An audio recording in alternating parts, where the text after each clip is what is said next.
Hello, everyone. I am Jessica Koch, and this is another session with Profound Professionals. And today's Profound Professional is on the other side of the United States. We are over here, over near Washington, D.C., on my end of the world. And Nicole Jansen is with us from California. I actually lived there when I was a little girl. Nicole Jansen is the founder and CEO of Discover the Edge, and she has been doing 15 years worth of leadership coaching and business advisory and supporting her clients through the different waves of success. She is also I think you're over 300 episodes on your podcast, and it is a Leaders of Transformation, because we all need to be transformed in some way. I always love, that's my favorite part. One of the very first books I learned to read out loud by myself was Cinderella, and when the fairy godmother transforms her into the gown. That was always my dream. I think we all have that that need for some sort of transformation in our life, and we want it to work just like that, like the fairy godmother. So hello, Nicole. I'm so glad you're here with us today. How are you? I am great. Thanks for having me, Jessica. Glad to be here. I did that all in one breath. That was impressive. You did. I was like, wow, I'm impressed. I love the Cinderella story. That was one of my favorite stories when I was growing up. You know, that's the prince comes. Oh, we don't need knight in shining armor comes and rescues, and you ride off into the sunset. That's right. Nowadays, it's not quite like that, but it's all good. Nowadays, Cinderella is rescuing the prince and riding him off into the sunset and telling him how it's going to go. So, yes, there is quite a bit of that going on. Yes, right now. I am lucky, though. I have a husband of 20 years this April, and I really do have my Prince Charming, and he really did rescue me. And I think we rescue each other all the time. So I'm blessed. I'm not anti-guy, but I'm also go girl power. We don't need no stinking prince to make it in the world, you know. I'm happy. I'm happy I have mine. I won't fib. Well, I think it's a really important piece. We just talked about. It's not the either or, right? Like I teach a lot about, yes, it's success in business and as a leader and so forth, but it's not either or, it's and. It's not about are men the ones that rescue the women or the women rescue the men. It's not about that at all. I see it as a yes and. Yes, together we are better together. We are. And so there are certain qualities that men offer, or even like let's take it away from genders, but even into energy, into the masculine and the feminine. The masculine and feminine energy are designed to work together, and it's really important. Like, let's talk about business and leadership. It's really important to be able to blend those two, to know when you need to draw more of the masculine out and more of the feminine out in other times, right? I look at it like drive and flow. And so it's not one or the other. And I think we were over on one side very much so, where the man was the one to rescue the damsel in distress. And now women are saying, hey, I'm not too distressed, but let's do this together. And I have power and I have strength. And now it's not about switching over to the other side to flip it over, but it is actually, how can we work better together to create a greater result in the world? And I think sometimes it's subtle, more subtle than that, because my husband has this honorable, stable, calm, kind, consistent flow of his energy and his personality, where yes. I have this kind of spastic, happy, really, I have brought him up, and he has helped me from ever going too low. So I think that, and the other thing is just modeling, the way he models his life and his behavior and his choices, not trying to affect me. He has effect on me, where I strive to be the best version of myself, because I have so much respect for the man I'm with, and his value. That's beautiful. That's beautiful. Well, and I teach personalities, and what you're talking about are some personalities, or that multiple. Yeah. Well, so some people have the outgoing, expressive, go, go, go personality, and some have that steady, stable, more reserved personality type. Some are more task oriented, some are more people oriented. And similarly, it's not either or, one's better than the other. It's we actually, I believe that we're all created in God's image, and we're all created perfect and perfectly unique. So when you actually bring these pieces together, you have a great mix. So you and I were going to talk a little bit about the culture of honor in organizations. Well, how do you have honor in organizations? First of all, you've got to be okay with who you are. And this goes for being a leader, whether it's a business owner, whether it's in your home, is you got to be comfortable and accepting of who you are, and then accepting the other person or the other people as they are. And then we can recognize that go, go, go, or that high, crazy, wild personality brings tremendous value to the team, as does the person who is steady and or quiet and thoughtful or analytical and says, hey, let's slow down. Let's consider this. Is this the right way to do it? Or maybe there's another way to do it. And then there's just do it. Yeah. Or then there's the personality who says, let's just not think about it. Let's just do it. Let's get it on the way. Out along the way.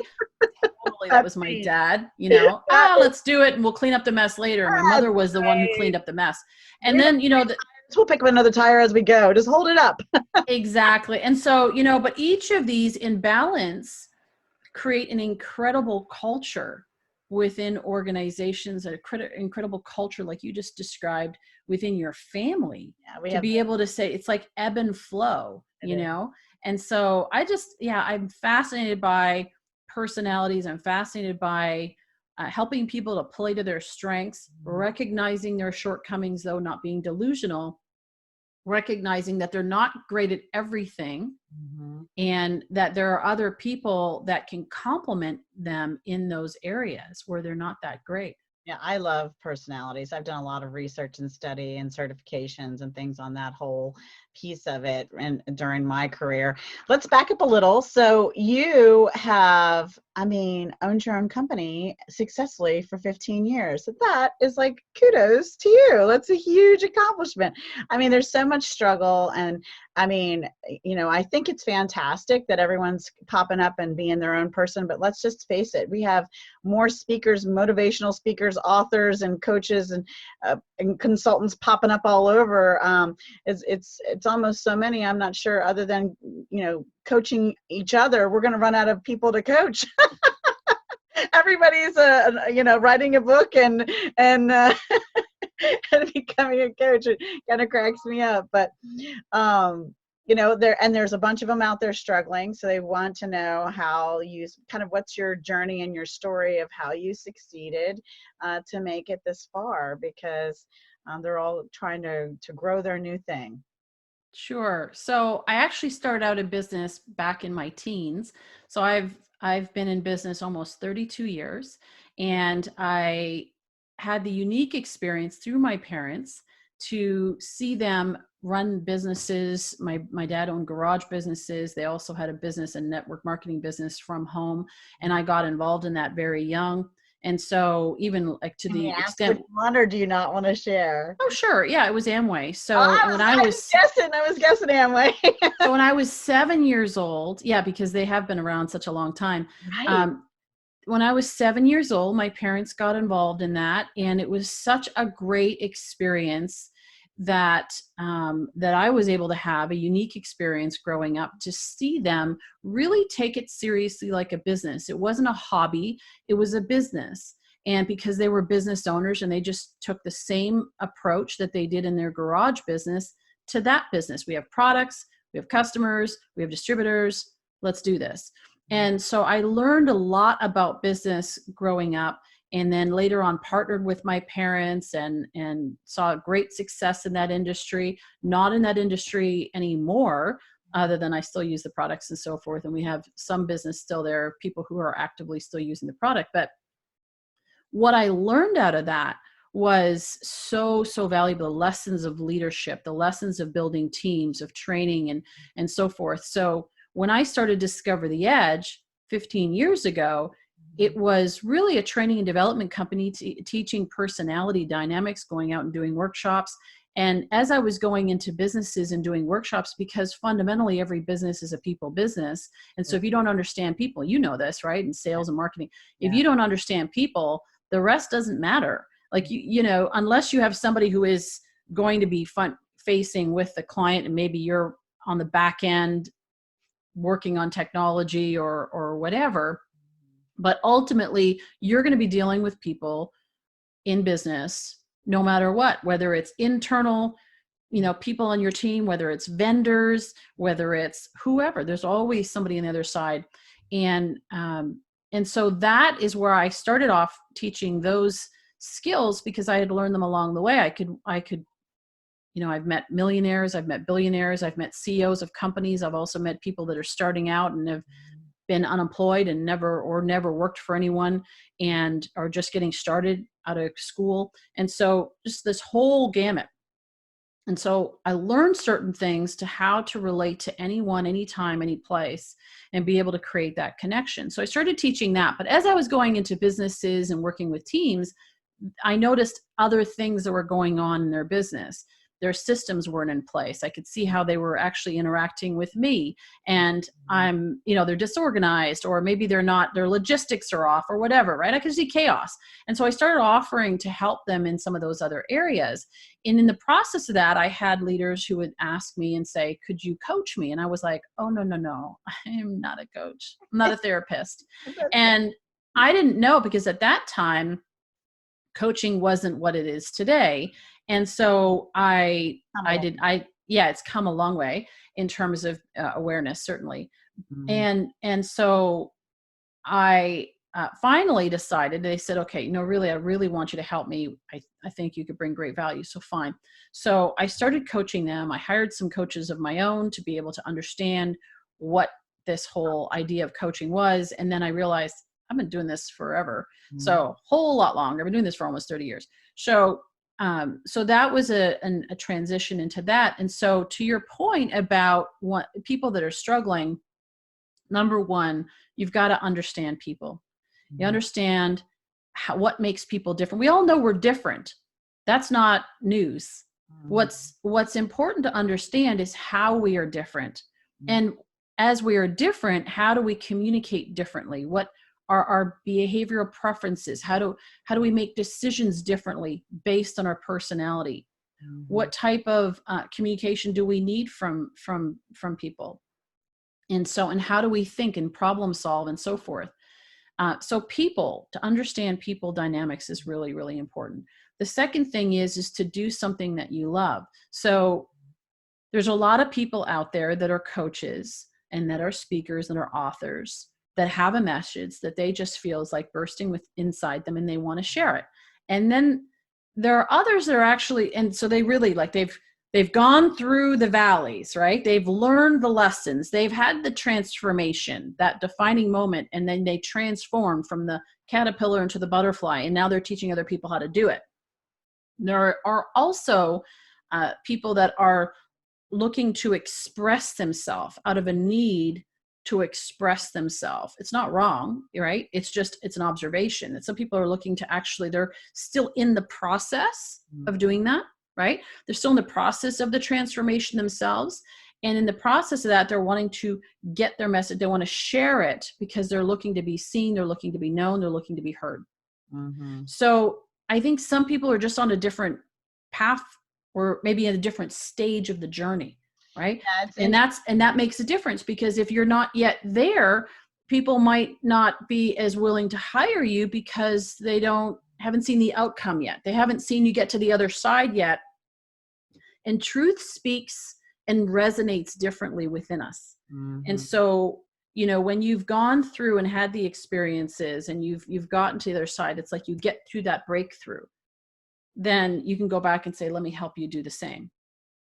Does that make sense? It does. And I wish I could sound incredibly brilliant at this moment, because I know someone watching put it in the comments, and I'll find it and I'll put it in the description. But there was this really amazing negotiator, and I listened and read. I listened. He did an audio. I love it when the author reads it themselves. It makes me feel like they're reading it to me, and I suddenly know them and they know me. And I know it's in my imagination, but that's okay.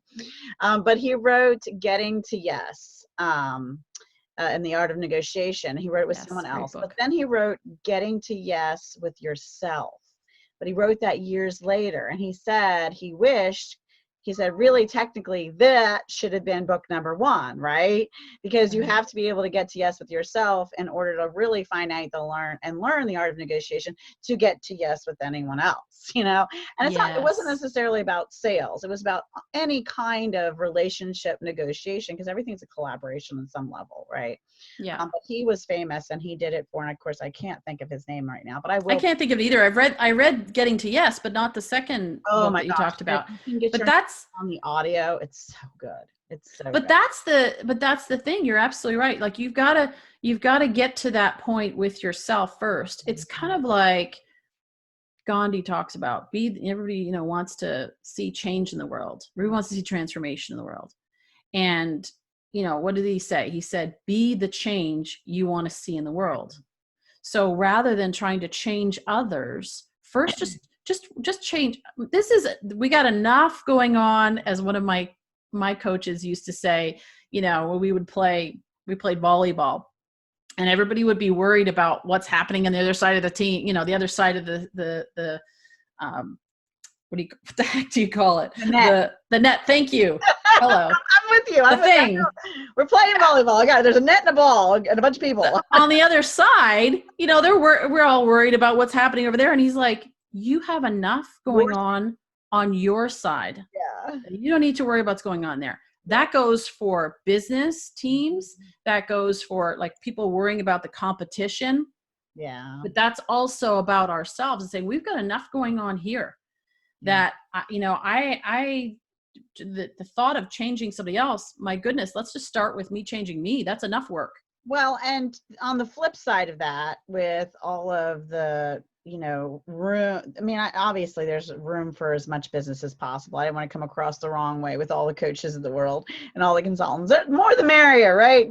But to realize that we're all going to be attracting kind of different groups and people in different stages, because you may be brand new to this, but you may know just enough about something that you're just enough steps. I think you need to be probably 5 steps ahead of someone else, and I actually literally coach someone, and I say I don't like to call it that too, but we work together, and she always says you're just like that year ahead of me. And so going on this parallel journey together almost has been fun for both of us. And we're both learning on some level. So, and really just promoting one another and pulling it ahead. But I'm just that, I've been at it just a little bit longer than her, enough for what we're trying to accomplish, that, because if you're not learning new things, I've been doing sales and marketing for,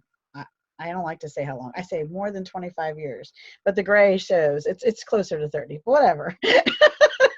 Well, the thing is it's a really great point. So the other side of this is that, number one, yes, there are a lot of coaches and so forth. And at some point, you ask yourself, how many do we need? Right. But at the same time, there are a lot of people that need that support. And so if it is a passion of yours and you have gotten to a point where you've got something that you can share. And if you think about it, like all of us going up the mountaintop, if you will, and all you got to do is, if you can help somebody up to that next rung, because that's where you are, then great, do it. Yeah. And so, that's where even the 21-year-old, why couldn't they mentor a 15-year-old? Of course. Why couldn't they? Right. And so because they have life experience, and the thing is, we all have life experience. The key is motivation. So if you're doing it and I've heard this where people are saying, to me, oh, it's a great opportunity. I can coach, I can work from home, I can speak and write books and so forth. And I can travel the world and so forth. All that's great.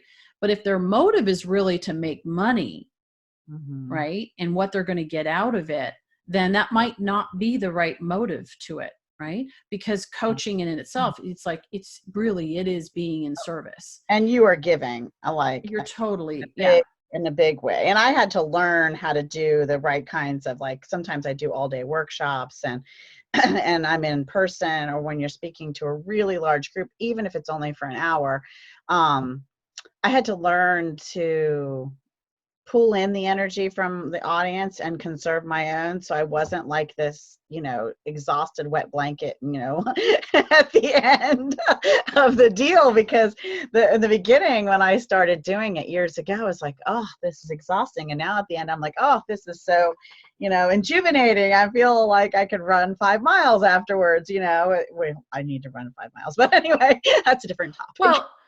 Well, with that, what I've noticed too is that when I was working with people that were the right fit, Yeah, for me and for them, that it was a right fit, mm-hmm. that I noticed that I actually was energized as a result. I may have felt spent, but it was like a fullness Mm-hmm. of, and where I felt fulfilled in that fatigue, or that spentness, if you will, making up a new word. But so I felt full in it. If you feel drained, then you might want to look at whether or not it's the right audience. Sometimes sometimes it's not the right. Yeah. Sometimes it's not the right topic. So if somebody feels tired out there and fatigued, maybe it's not the right subject. They're not passionate enough about it, or they have conflict within themselves that they still have to work out. And so that'll take a lot of your capacity, because you've got your own processing that's going on. Not you saying, is in general, like you're in front of an audience and you're working through your own stuff and then dealing with the audience. It's way more tiring. And then it's also that you have the wrong audience. And I worked at one point, I started working with, and to your point, even about entrepreneurs, coaches that are helping entrepreneurs along the way. For me, at one point, I started working with a lot of, and I still do, I work with some micro entrepreneurs and helping them to get started. And then I work with more established business owners and so forth. But there's a commonality to it, and it is commitment, it's dedication. And I worked in putting it into action. And so when I worked with I just found myself in this season where I worked with a lot of small micro entrepreneurs, but they really didn't have big vision. They didn't have a big goal. And so I had to limit myself. I had to limit my coaching and what my capacity was to be able to match them. And it actually shrank me. And so that's very, very tiring. So if somebody's listening and they're saying, I'm getting tired through what I'm doing, it could be one of these things. And that's where, when I reevaluated and said, there was actually a point where I was like, you know what? I don't even know that I want to do this anymore. Even though I'm a really good coach, I was like, I'm just so over this. But what I was over was, working with people that just didn't have the vision, or I had already kind of like graduated, been there, done that, talked about this enough times. Let's move on to the next thing. And it's not one's good or bad, or one's better than the other. It's just part of the evolution. And so for someone who is in it, who's maybe closer to where they're at on the journey, is actually can be better, because they're like still excited about it. Wow, this is so cool. Set up your Facebook page, do this, do that. And I'm going, okay, that, like, I want to be way down the road from that. You know what I mean? Well, and we want to be dealing with things that are transformative on a much bigger level. Well, some people, because they actually don't want the big dream. Right. And that's totally fine. Well, and it is fine. That's where the marrying up. But it is great for me, because I am the, let's save the world, help the world, change the world, and do big things.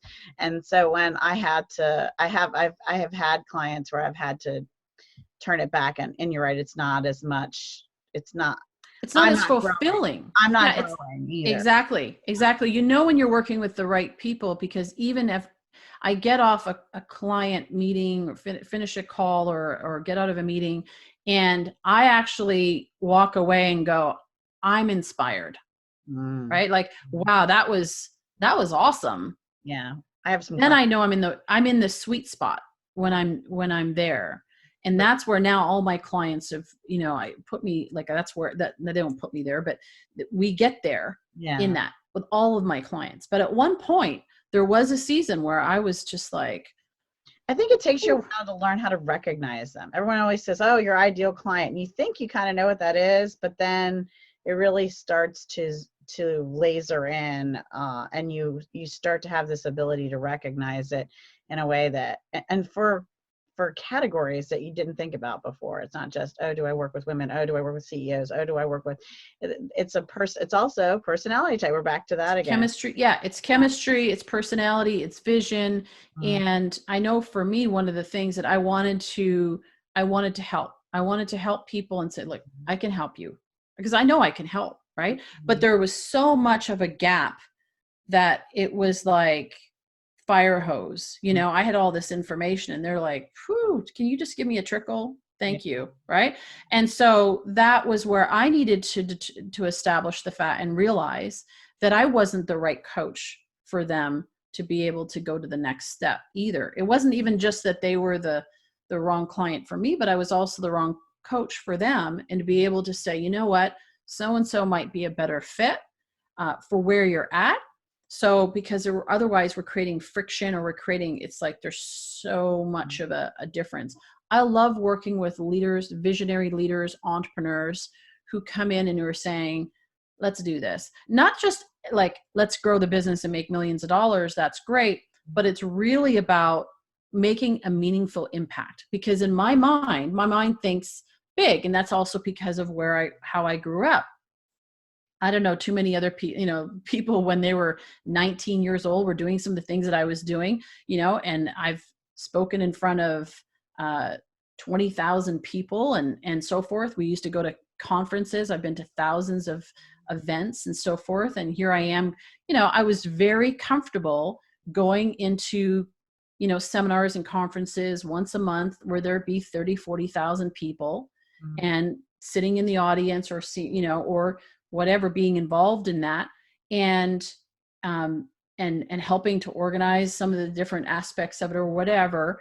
And, that's just like, so my context is different. Yes. And again, it's not right or wrong. It's like personalities.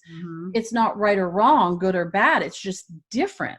And so it's all valuable. And so for me, it's like, I want to work with people who want to see and maximize their potential, that discover the edge. Yeah. It's like, they want to maximize their potential. They want to see how far can we go with this in my lifetime. Like, okay, I'm ready to play. Whereas some are just saying, hey, I just want to make some money and take care of my family and so forth. And that's super awesome because that's important. Right. So again, not good or bad, right or wrong, just different. And you recognize, you develop a culture, coming back to that culture of honor, you develop a culture of honor where you actually respect different people's choices. My ex-husband, right? His choice, he had big dreams, but then he wasn't willing to do what it took. And ultimately he had to decide for himself and say, you know what I'm looking for is not this. I'm not committed to a long-term lasting relationship. I'm not willing to commit to that. I don't want to do all this bigness, like, go change the world like me. Right. He's like, no, I want to have some fun and, whatever, and fine. So no big deal. It's just that it wasn't a match. Sure. It became a mismatch. And then you've got to reconcile that.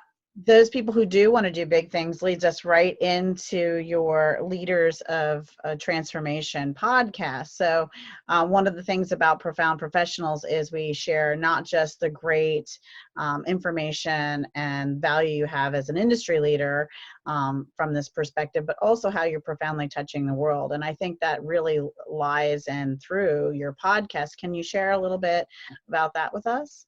Sure. So I guess it's like 4.5 years ago now, I woke up in the early morning, 4:30 in the morning. And God said, it literally was like, you're going to do a podcast. I'm going, do I want to do a podcast? Not on my radar at all. And I had Leaders of Transformation, the name, I was going to use it for something else, for a mastermind. And he said, you're going to do a podcast. It's going to be called Leaders of Transformation. You're going to interview difference makers and world changers. Go. And so I started, I was like, now we're going to do this now. Yes, now. So I just jumped right in. It was like, no planning. Okay, this is your idea. So I'm just going to be obedient to this. And in the process of doing that, I was able to reconnect to people in my community, my network, who I hadn't talked to for a while, who were doing amazing things. And they started introducing me to other people, and then other people. And then I started getting referrals, like where we met, for example, Sharon Falk, who actually has sent me some amazing guests, so booking agents like her and consultants like her. And so I just met the most amazing people, but I was really looking for, it's called Leaders of Transformation. And some people think about it and they say, oh, it's about leadership. So here are a bunch of leadership consultants you can interview. And I was really more interested in the transformation piece of it. And not just transformation. I've had lots of people who have pitched me to be on the show that say I was broke and now I'm rich. I have all these followers. Like, that's fantastic. Congratulations. How are you creating transformation in the world? Because that's the operative word. And so the people that I've had on my show, they've done some extraordinary things. Some are in business and transforming the way business is being done. Some people are transforming the way we see leadership and culture, and they certainly are doing that. There are other people that are engaged in causes and ministries like human trafficking, ending human trafficking. Some have, like K2 Adventures, takes people that have disabilities, mobility disabilities, and takes them and helps them fulfill their dreams, climbs mountains and does amazing things. Another gentleman I just recently interviewed, Ashanti Branch, he works with young men in Oakland, California. Now it's spreading beyond that. But it started off actually him just helping his students graduate. And from there, they realized through conversation with them that they were all putting on a mask. And how many of us like just live with this mask of pretending everything's fine when in reality there is a lot going on behind the scenes that they're struggling with. And so he creates environments where young men, and especially young men of color, to help them to communicate with each other, to be real, to be honest about, and take their mask off and realize that they're not alone in that they're not the only one that is experiencing that. Really powerful. The not alone thing is huge. I think everybody needs to feel that no matter what they're facing. I think that's why all these great organizations, that come together to share that common pain really are successful, because people can feel they can relate and that they're not alone. They're not the only ones, Yeah, that's totally a lie. That's totally a lie. You're the only one who's experiencing this. Yeah. That's a totally, I used to say that. You don't understand my situation, and how many times have we heard that? Yeah. People say that. But the reality is I might not understand your situation. Your situation is unique to you. And my situation is unique to me. But the common denominator is the human experience of going through experiences, unique experiences, and realizing that we all do it, and we all have these highs and lows and disappointment and betrayal and joy and excitement and the peaks and the valleys. I'm writing a book on this right now, actually, the peaks and the valleys. And when it comes to books, I've had people for long decades now saying, you need to write a book. And I'm like, do we really need another book out there? I'm not sure, but go read the ones that are out there. There's some super awesome books out there. Let's start there. But I did at one point have another one of those divine downloads. So it was like, yeah, you need to write. There's a few books. I was like, you want me to write a book? And it's like, no, I want you to write 3. I'm going, oh, what is this? What is this? Did I mention that I don't like to write? I do things in groupings of 3, It's true. It's true. So I'm writing this book on the valleys, And what do you learn from the valleys, Yeah. and going the peaks and the valleys of life. And that's the thing, right? Like we all have a story and Yeah. we all have a message to share. And it's finding your message, not trying to be anyone else. Yeah. Coming back to some coaches that are struggling, some speakers, authors, coaches that are struggling, work on yourself, be Mhm. the best you, and don't try to be someone else. Just because you see an industry exploding doesn't mean that you need to be part of it, or that that's the way that you get the message out. Mhm. It could be a different way to get your message out, Right. right? And so it's really being authentic and real, in a way, like taking that mask off of trying to pretend and say this is who I am, but to Mhm. really allow yourself to explore who you are. And you might come up with a completely different way to share. Um, that is absolutely true. And I think we might have lost a tiny piece of it because I think I clicked the button wrong. So I might have to edit this one. So I'm going to pause. Okay, we are back. We had a little bit of a technical difficulty, but technology, you got to love it, right? So we were talking about transformations with Nicole, and we were talking about a lot of the culture of honor and really just some of the challenges that consultants and new coaches and new authors face. We're also talking about some of her 3 books that she's about to put out. So now the whole world knows. Now you have to finish them. No pressure. Right? I'm saying, hey, in 2021, I'll put my book out. I feel like, you know what? Everyone says, oh, there's so many books. Do we need another book? But I have to say, I disagree. There's so many people even some of the books that were written 100 years ago are still have such valuable information for the people today. You just never know how you have organized either a self-help or an improvement or a system or a process, or even just your story might impact someone else for the good. So write your Absolutely. write all of them. Yeah, right. Yeah. I'm gonna Well, say 1. and, We'll and all it's the way 3. and it's funny. And it's funny because what I noticed is, even through writing this, is that this first one is more about my story and what I learned, the lessons along the way. And even if nobody else reads it, it's a powerful experience for me to Healing. go through. Yeah. Yeah. To literally put it all down on paper or, on my computer and Kind just of really, literally, yeah. yeah, it's very cathartic, and it's very healing. So highly recommend it. Well, and you stand back and get to see all your great moments too. So Yes. yes, you're healing through the It's the challenges blessing. you face, but you came out on the other side with something, Exactly. some knowledge, some relationships, some connections, something. So I think it's fantastic. I am so glad that we got to spend this time together today. And I'm going to be following your podcast. Everyone else, you should be following her podcast. We're going to stick all the links in below and all the ways to reach her, including her smoke signal and all of her social media sites and all the places. And when she gets her book out, if she reaches out and sends me the link, we will update all of the data and edit all the things, so you'll be able to link into her book. So keep an eye Thank out you. for that. Thank you, Jessica. Thank you, Nicole, so much. I always ask, I'm gonna put you on the spot because I usually warn people at the end. Before we say goodbye, is there anything that you'd like to share? A quote, your favorite book, something that just inspires you and helps you, how you get through your day? Just one last thought. So based on what we were talking about, I have lots of favorite quotes, but based on what we were talking about, there's one by Mother Teresa, which is on my site, one of my sites, and I love it. And she says, I can do what you can't do, and you can do what I can't do, but together we can do great things. I love that. That's Yeah. awesome. Thank you again. And until the next Profound Professionals, we'll see you next time. And again, thanks so much.